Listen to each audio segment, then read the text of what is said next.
कौन आपण केश को सुंदर बनया पे चाहूचंती कि तेबे जदि आपण लंबा हेयर चाहूचंती चुटीर ग्रोथ चाहूचंती तेबे आपण को कोन करिया पड़िबो ना गोटे अफर्मेशन देबी सैमनिक टैपिंग एई टेक्निक सहित आपण ए अफर्मेशन करंतु देखिबे केते शीघ्र आपनकर हेयर रे ग्रोथ आसी जिवो एवं आपनकर हेयर सुंदर देखा जिबा आरंभ होबो। तेबे अफर्मेशन टी होची मु प्रचुर एवं सुंदर केशर अधिकारी अटे मु प्रचुर एवं सुंदर केशर अधिकारी अटे। तेबे केमती करिया पड़िबो देखंतु एहाको क्राउन चक्र कुआ जाय। तेबे आपनको क्राउन चक्र को हिट करी करी की 11 थर एई सेंटेंस को कहबार अछि मु प्रचुर एवं सुंदर केशर अधिकारी अटे मु प्रचुर एवं सुंदर केशर अधिकारी अटे मु प्रचुर एवं सुंदर केशर अधिकारी अटे एबडी 11 थर कहबे। देन नेक्स्ट पॉइंट होची गाल ए दुई पाखरे ए दुईटी आंगुली रे आपनको मु प्रचुर एवं सुंदर केशर अधिकारी अटे मु प्रचुर एवं सुंदर केशर अधिकारी अटे 11 थर कहबार अछि।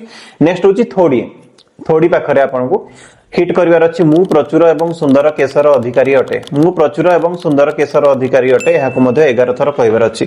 तबे प्रैक्टिस को आपण डेली करंतु डेली आपण सकाळे थरे संध्यारे थरे मध्ये करि परिबे देखिबे 11 दिन मध्ये रे आपनकर केशरे स्ट्रक्चर चेंज बा आरंभ होबो सुंदर बा आरंभ होबो एवं जदि आपनकर हेयर फॉल होची तबे हेयर फॉल मध्ये निश्चय बंद हे जिवो।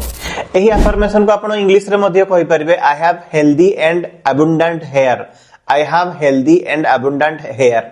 तबे जदि आपण निजर चुटी ग्रोथ करिया पई चाहउछन्ती कमेंट सेक्शन को जानतु एवं लिखि दियंतु I have healthy and abundant hair I have healthy and abundant hair.